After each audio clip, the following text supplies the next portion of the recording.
Assalamualaikum warahmatullahi wabarakatuh. Perkenalkan, nama saya Hafsah Meraji dari kelas C Prodi Pendidikan Geografi.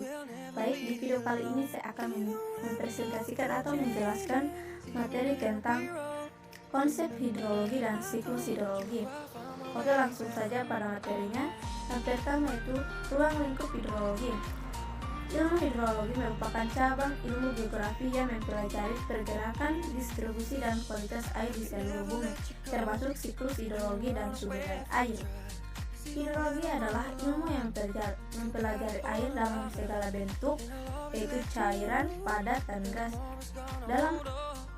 Di atas permukaan tanah, termasuk di dalamnya adalah penyebar daur dan perilaku sifat-sifat fisik dan kimia, serta hubungannya dengan unsur-unsur hidup dalam air itu sendiri.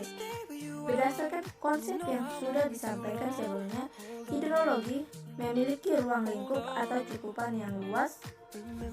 Secara substansial, cakupan bidang ini meliputi asal mula dan proses terjadinya air, pergerakan dan penyebar air, sifat-sifat air, serta keterkaitan air dengan lingkungan dan kehidupan. Kemudian cabang-cabang ilmu hidrologi terbagi atas 5. Yang pertama, cabang petamologi, limnologi, hidrogeologi, biologi, dan hidrometeorologi. Selanjutnya, sebaran air di bumi terdapat air berkisar antara 1,3 sampai 1,4 miliar kilometer per kubik, yang meliputi air laut 97,5%, es dan salju 1,75%, air tawar 0,73%, dan air meteorit yaitu 0,001%. Air yang terdapat di permukaan bumi dapat berbentuk padat seperti es glitter, berbentuk cairan seperti air sungai, air danau, air laut, dan berbentuk gas seperti awan dan uap di udara atau atmosfer. Perlu diketahui bahwa jumlah air di bumi ini tetap tidak bertambah dan tidak berkurang, dan akibat adanya sinar matahari dapat terjadi daur hidrologi atau siklus air. Yaitu siklus hidrologi adalah sirkulasi air yang tidak konstan dari atmosfer ke bumi dan kembali ke atmosfer melalui kondensasi, presipitasi, evaporasi, dan transpirasi. Pemanasan air laut oleh sinar matahari merupakan kunci proses siklus hidrologi tersebut dapat berlangsung secara terus-menerus. Kemudian, pengertian siklus hidrologi menurut para ahli. Yang pertama, menurut Siono, siklus hidrologi menurut Siono 2006 adalah air yang menguap ke udara dari permukaan tanah dan laut, berubah menjadi awan sesudah melalui beberapa proses dan kemudian jatuh sebagai hujan atau salju ke permukaan laut atau daratan. Yang kedua yaitu menurut Suemarto, siklus hidrologi menurut Suemarto 1987 adalah gerakan air laut ke udara yang kemudian jatuh ke permukaan tanah sebagai hujan atau berbentuk presipitasi lain dan akhirnya mengalir ke laut kembali. Itu tahapan siklus air atau siklus hidrologi. Yang pertama yaitu evaporasi atau transpirasi.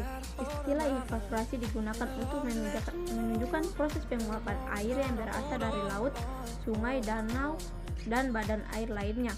Sedangkan transpirasi yaitu merupakan pelepasan molekul air sebagai hasil metabolisme dari tubuh tumbuhan. Yang kedua yaitu kondensasi, adalah proses perubahan air dari gas menjadi cair, atau kita kenal dengan istilah penggemunan, yang merupakan kebalikan dari evaporasi. Pada siklus hidrologi, kondensasi terjadi di atmosfer akibat perubahan suhu dan tekanan. Akibat adanya kondensasi, air akan berkumpul membentuk awan hitam yang siap turun sebagai hujan ketika mencapai titik jenuh. Yang ketiga, presipitasi. Presipitasi merupakan produk dari kondensasi.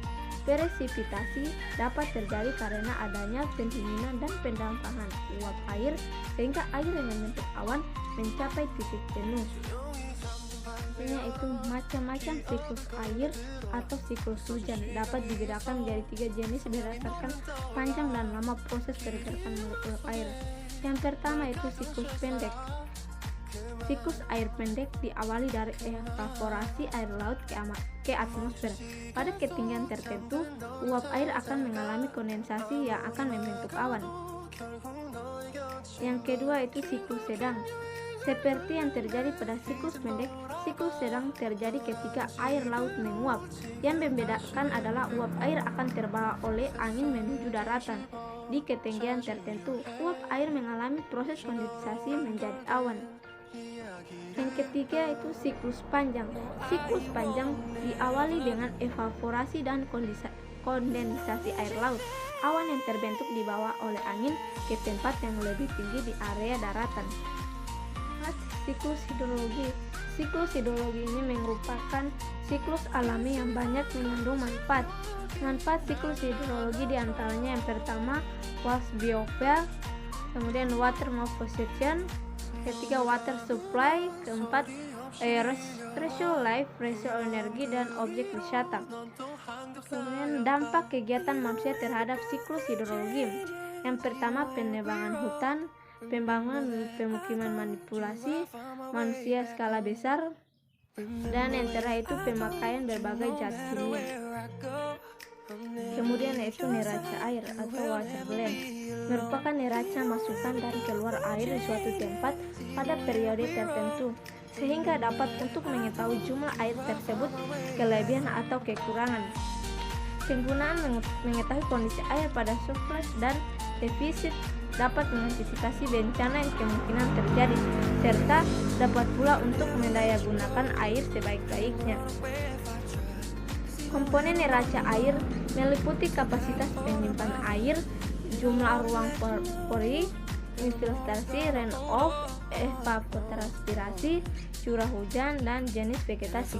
Dalam konsep siklus hidrologi, jumlah air di suatu luasan tertentu di permukaan bumi dipengaruhi oleh besarnya air yang masuk dan keluar pada jangka waktu tertentu.